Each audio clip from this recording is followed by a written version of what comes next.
So good morning guys. Current affairs के revision वाले video में सबसे पहले हम पुराने महीने के करंट अफेयर्स का रिवीजन करते हैं। तो पहला प्रश्न आपसे पूछा जा रहा है कि 2020 का ग्लोबल चाइल्ड प्रोडीजी अवार्ड किसने जीता था? तो आंसर होगा सुचेता सतीश ने। ये 120 भाषाओं में गा सकती है। ये दुबई की रहने वाली एक भारतीय लड़की। फिर किसे नृत्य कलानिधि पुरस्कार से सम्मानित किया गया था? तो आंसर होगा प्रियदर्शनी गोविंद को। अच्छा, इनके अलावा याद रखना संगीत कलानिधि पुरस्कार के बारे में आपसे पूछा जाएगा तो फिर एस सौम्या आंसर करना। फिर है अमेरिकी भाषा विशेषज्ञों के द्वारा किसे वर्ड ऑफ द डिकेड चुना गया था? तो आंसर होगा दे को, THEY दे को। और इस दे को ही एक अमेरिकन डिक्शनरी है मेरियम वेबस्टर, उसने 2019 का वर्ड ऑफ द ईयर चुना था, इसलिए आपको ये याद होगा। फिर है किस राज्य में कछुआ पुनर्वास केंद्र रिहेबिलाइजेशन सेंटर ये खोला गया? तो आंसर होगा बिहार में, बिहार के भागलपुर में। फिर इसरो ने कहां पे अपने चौथे अंतरिक्ष अकादमिक केंद्र यानी कि रीजनल एकेडमिक सेंटर की स्थापना की? तो आंसर होगा कर्नाटक में। और कर्नाटक में ही इसरो अपना जो ट्रेनिंग सेंटर होगा एस्ट्रोनॉट्स के लिए वो भी खोलने वाला है। और अगर आपसे पूछा जाए कि 2020 में पहला सैटेलाइट जो लॉन्च किया गया था उसका नाम क्या था? तो GSAT-30 नाम था। जनवरी में इसको लॉन्च किया गया था, 17 जनवरी को। फिर किस राज्य ने YSR आरोग्य श्री योजना शुरू की? तो YSR से आप समझ गए होंगे, आंध्र प्रदेश इसका आंसर होगा। और इस योजना का उद्देश्य क्या था? बेसिकली गरीबों को मुफ्त चिकित्सा देना। फिर भारतीय रेलवे की नई एकीकृत हेल्पलाइन नंबर क्या है? तो आंसर होगा 139। मतलब जितने भी अभी तक हेल्पलाइन नंबर चलते थे उनको बंद करके एक सिंगल नंबर चालू करा गया। साथ में एक और नंबर 182 वो हेल्पलाइन नंबर भी चालू रखा गया है। फिर BSF बॉर्डर सिक्योरिटी फोर्स, तो इसके महानिरीक्षक का भी कार्यकाल बढ़ा दिया गया। उनका नाम क्या है? अभिनव कुमार। BSF जिसकी स्थापना हम मनाते हैं 1 दिसंबर को, BSF दिवस मनाते हैं। और ये पाकिस्तान और बॉर्डर पे हमारी रक्षा करता है। अच्छा, कार्यकाल बढ़ाने की बात है तो आपको याद होगा रेलवे बोर्ड के जो हमारे चेयरमैन है 1 साल का उनका कार्यकाल बढ़ा दिया गया। विनोद कुमार यादव उनका नाम है। और स्पेशल प्रोटेक्शन ग्रुप के जो डायरेक्टर है उनका कार्यकाल भी बढ़ा दिया गया 2021 तक। अरुण कुमार सिन्हा उनका नाम है। फिर कितने इलेक्ट्रिक वाहन चार्जिंग स्टेशन ये स्थापित किए जाएंगे? तो आंसर होगा 2636। और सबसे ज्यादा ये होने हैं महाराष्ट्र में 317। तो फेम इंडिया योजना के तहत, अच्छा फेम इंडिया मतलब, तो फेम इंडिया योजना के तहत ऐसा कहा था कि इतने ये चार्जिंग स्टेशन जो इलेक्ट्रिक व्हीकल होते हैं उनके लिए लगाए जाएंगे। फेम इंडिया में फेम का मतलब होता है faster adoption and manufacturing of electric and hybrid vehicle. Fame योजना ये 2015 में आई थी और इसका उद्देश्य है इलेक्ट्रिक और हाइब्रिड व्हीकल के निर्माण और उपयोग को बढ़ावा देना। फिर सुनीता लाकड़ा, इन्होंने भी संन्यास की घोषणा कर दी थी। ये किस खेल से संबंध रखती हैं? तो हॉकी प्लेयर हैं ये, इनका नाम याद रखना सुनीता लाकड़ा। बढ़ते आगे।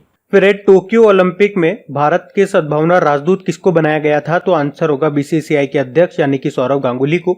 और आपको बताइए इस बार के जो टोक्यो ओलंपिक जो 2020 में होने वाले थे, कोरोना वायरस के कारण इसे शिफ्ट कर दिया गया, अब ये 2021 में होंगे। और इसके शुभंकर मैस्कॉट भी याद रखना मिराई तोबा और सोमाइती हैं। 2022 के जो विंटर ओलंपिक होंगे वो कहाँ पे होंगे? वो बीजिंग चाइना में होंगे। और उसके जो मैस्कॉट हैं शुभंकर हैं, एक है मुस्कुराता हुआ पांडा यानी कि बिंग ड्वेन ड्वेन, और चीनी लालटेन यानी कि श्वेन ड्रॉन ड्रॉन। और 2024 के जो ओलंपिक होंगे वो समर ओलंपिक होंगे, वो पेरिस फ्रांस में होंगे। फिर किस देश की सेना ने दुनिया का पहला बुलेट प्रूफ हेलमेट बनाया? तो आंसर होगा भारत। अच्छा, हेलमेट के साथ साथ भारत की पहली और दुनिया की सबसे सस्ती गन शॉट लोकेटर भी बनाई है जो कि 400 मीटर की दूरी से बुलेट की एग्जैक्ट लोकेशन पता लगा सकती है।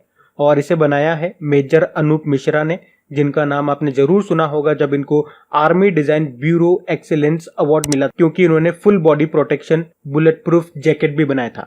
फिर सुप्रीम कोर्ट ने अभी सबरीमाला मंदिर के गहनों की सूची तैयार करने के लिए किसे नियुक्त किया? तो पहले तो ये जान लो ये सबरीमाला मंदिर आपके केरल में है और सुप्रीम कोर्ट ने नियुक्त किया है CN रामचंद्रन को, जो कि केरल हाईकोर्ट के पूर्व न्यायाधीश रह चुके हैं। अच्छा, वर्तमान में केरल हाईकोर्ट के चीफ जस्टिस कौन है? S मणिकुमार है। फिर बंगाल क्रिकेट संघ के अध्यक्ष कौन बने हैं? तो आंसर होगा अभिषेक डालमिया, और ये अब तक के सबसे युवा अध्यक्ष भी हैं। फिर देश का पहला दिशा पुलिस स्टेशन ये कहाँ पे खुला?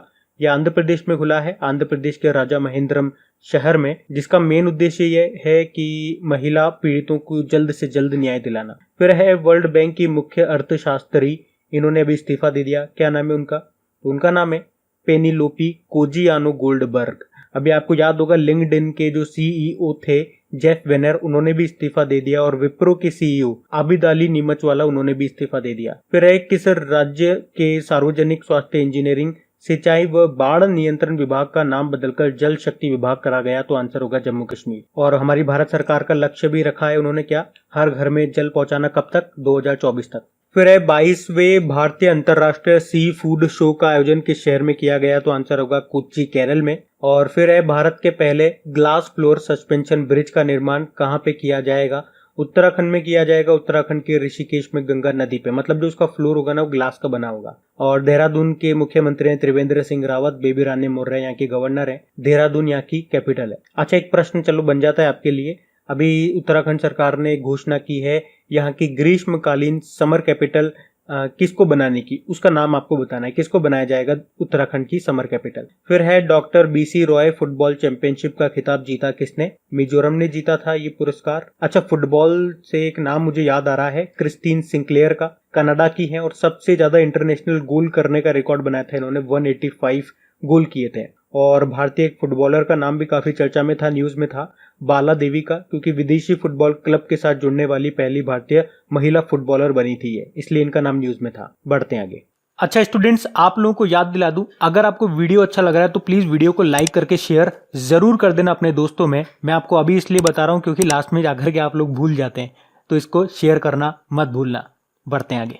तो चलिए कल के करंट अफेयर्स को भी एक बार रिवाइज कर लेते हैं। पहला प्रश्न आपसे पूछा गया था कि किस देश ने ओपन स्काईज ट्रीटी से अलग होने की घोषणा कर दी है, तो आंसर होगा अमेरिका ने। फिर है कौन सा देश व्यक्तिगत उपकरण यानी कि पर्सनल प्रोटेक्शन इक्विपमेंट किट का अग्रणी निर्माता है, यानी कि सबसे ज्यादा उसे बना रहा है, तो आंसर होगा चाइना। सेकंड नंबर पे है भारत। फिर है एवरीबडी विल गेट एम्प्लॉयमेंट योजना शुरू करने का निर्णय लिया है किस राज्य की सरकार ने? मध्य प्रदेश सरकार ने। तो इसमें राज्य के मजदूरों को मनरेगा कार्ड, जॉब कार्ड बांटे जाएंगे। फिर है 3 दिनों के लिए राष्ट्रीय ध्वज को आधा फहराया जाने की घोषणा की है किस देश ने? अमेरिका ने। अभी कोविड-19 के कारण अमेरिका में मृतकों की संख्या 95,000 के ऊपर पहुंच गई है, तो उनके सम्मान में ऐसा किया जाएगा। फिर है वोडाफोन समूह के नए अध्यक्ष के रूप में किसे नियुक्त किया गया, तो आंसर होगा जीन फ्रैंकोइज वॉन बॉक्स मेकर। फिर है फिक्की लेडीज ऑर्गेनाइजेशन के राष्ट्रीय अध्यक्ष के रूप में किसे नियुक्त किया गया, तो आंसर होगा जाह्नवी फूकन को। फिक्की मतलब होता है federation of Indian chambers of commerce and industry, और इसकी अध्यक्ष अभी नई बनी थी, कौन? संगीता रेड्डी। फिर है अमेरिकी सीनेट ने किस देश की कंपनियों को स्टॉक एक्सचेंज से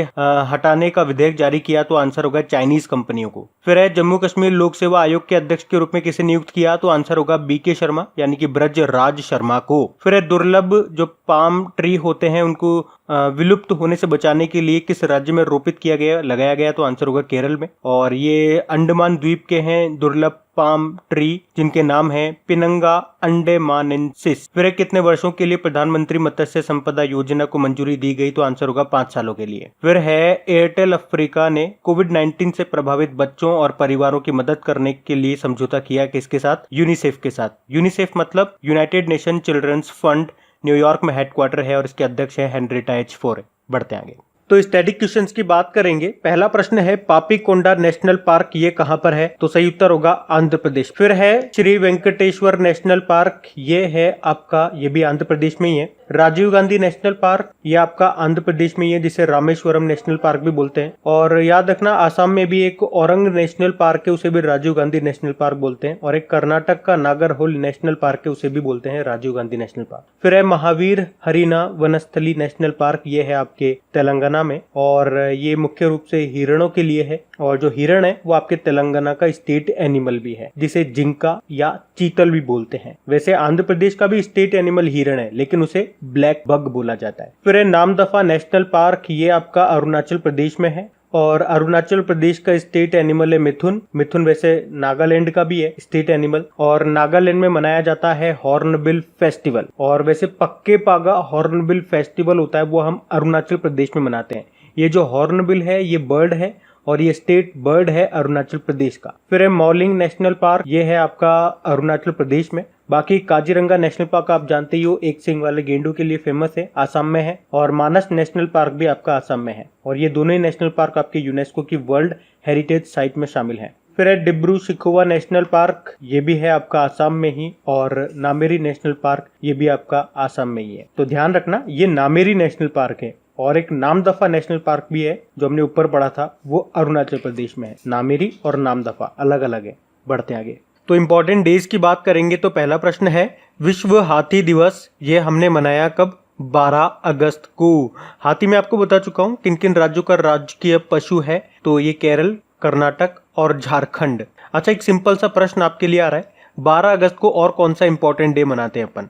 फिर है वर्ल्ड लायन डे यानी कि विश्व शेर दिवस, ये हम 10 अगस्त को मनाते हैं। फिर है वर्ल्ड टाइगर डे यानी कि बाघ दिवस, ये हम मनाते हैं 29 जुलाई को। राष्ट्रीय हथकरघा दिवस यानी कि नेशनल हैंडलूम डे, ये हम मनाते हैं 7 अगस्त को। फिर है विश्व शरणार्थी यानी कि वर्ल्ड रेफ्यूजी डे, ये हमने मनाया कब? 20 जुलाई को। और इसकी थीम क्या रही थी लास्ट टाइम की बात करेंगे तो refugee take a step on world refugee day. फिर है अंतरराष्ट्रीय क्षुद्र ग्रह दिवस, इंटरनेशनल एस्टेरॉइड डे, ये 30 जून को मनाया गया।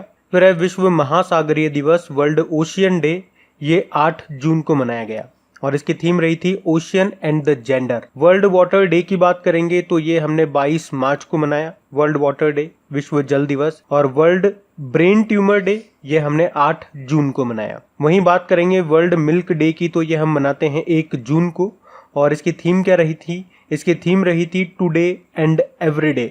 ये तो वर्ल्ड मिल्क डे हो गया। एक होता है नेशनल मिल्क डे जो हम हर साल 26 नवंबर को मनाते हैं, डॉक्टर वर्गीस कुरियन जी के जन्मदिन को। सफेद क्रांति का जनक, व्हाइट रिवॉल्यूशन के जनक इनको कहा जाता है, डॉक्टर वर्गीस कुरियन। तो गाइज ये था आज का हमारा करंट अफेयर्स का रिवीजन वाला वीडियो। अगर आपको वीडियो अच्छा लगा हो, हेल्पफुल लगा हो, तो प्लीज वीडियो को अपने दोस्तों के साथ में, अपने व्हाट्सएप, अपने फेसबुक पे शेयर जरूर कीजिएगा। अब कुछ क्वेश्चंस आप लोगों से पूछे जाएंगे, आप उनको लगाइए और देखिए कितने क्वेश्चंस आपसे बन पा रहे हैं। बाकी हम इनको कल सॉल्व करेंगे। ये रहे क्वेश्चन आपके सामने।